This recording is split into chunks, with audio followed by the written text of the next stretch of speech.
Hey everybody, it's Sean. And this video is going to be kind of an interesting video, and it was brought about due to a conversation in one of the Facebook forums I'm in. So another individual in our forum involving the Highland Ridge trailers purchased a flow meter that he uses when he fills up his freshwater tank. And he indicated that he has noticed an inconsistency in what the gauge was reading as to what he felt like he should be putting into that tank. Now there's an awful lot of variables that go into this, such as the way the tank is mounted and possibly how much water may still be in the tank from this trip versus last trip. My trailer was advertised that it has an 85-gallon freshwater tank, and I have a 10-gallon water heater. I'm going to do some tests and delve into this a little bit deeper because, first of all, the literature itself seems inconsistent. I have a sticker on the door of my trailer that there's 709 pounds of water weight when the trailer has a full complement of water on board. And if you do the math, well, that's just a little bit over 85 gallons. So one of two things has to have happened here. Either the manufacturer actually considers the water tank as part of the water system, and thus I don't have a 85-gallon freshwater tank. I would only have a 75-gallon freshwater tank. Or they left out the water in the water tank, and that just doesn't seem reasonable to me. Since that sticker is probably, honestly, some kind of a federally mandated thing that has to do with weights. And so now I'm just really curious. So my plan right now is, and we just got back from Twin Falls, is I have a gate valve on the bottom of the tank, and I'm going to pull that gate valve. And I do realize, of course, that may or may not totally empty the tank, because the tanks can sag in places over time and whatnot. And then I'm going to take known sources of water, 5 gallons at a time, and I'm going to put it back into the tank. Once I do that, I'm going to then drain it again and see just what I get out of it, and see where we're at. So let's figure this all out. All right, everybody, like most things, other things came up, got distracted, but we're about to start this unscientific test. So it's been over an hour since I pulled the gate valve, and when I was out front, and I did drive around for a little bit, so I would assume some more of the water that may have been in valleys in the tank would have sloshed around and possibly come out. So again, I mean, there's no way for me to know for sure just how much water is left in that tank right now, but I'm assuming that it's as empty as it's going to get. So I've got my first 5 gallons here, and I'm going to feed water into the tank until it comes out my overflow. And we'll get a measurement of that. And shutting valve. There we go, little gate valve shut. Let's begin. So for the purpose of the video, I'm gonna use my little meter when I fill up this 5-gallon bucket, and to kind of get, well, I guess to kind of show that it's pretty close to what I'm expecting to be able to put in. So I did a video about this when we were camp hosts in Moab, about how we put fresh water in our trailer without moving it. So you're getting another example of how that's done. On my particular trailer, if I turn my valves here in my water convenience center to tank fill, and then put a siphon hose into the sanitation port right there, and then run that into here, it basically uses the onboard pump to siphon water out of here and put it directly into the freshwater tank. Okay, we've put in 10 gallons so far. Gonna flip the switch here, fill up my 5-gallon jug again.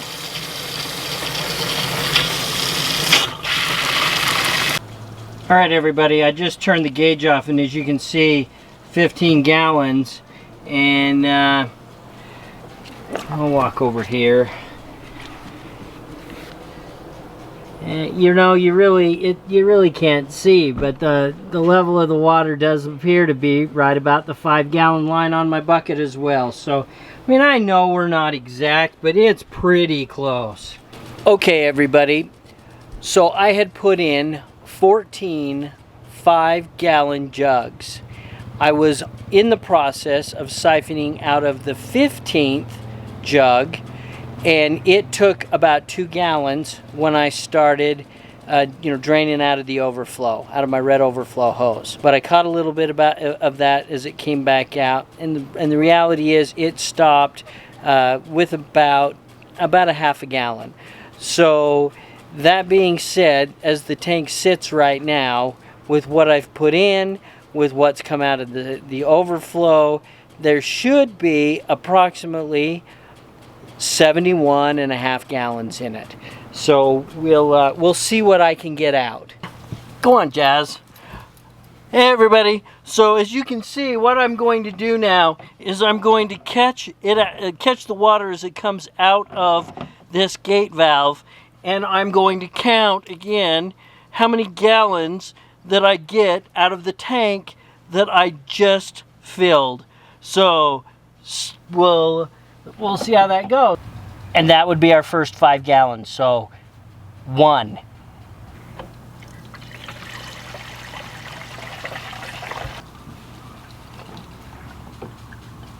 I've taken back out 69 gallons, and it's still dripping a little bit. You know, who's to say how long that would last? And the trailer is level, so if I were to, lower this side a little bit, maybe I'd get a sudden gush.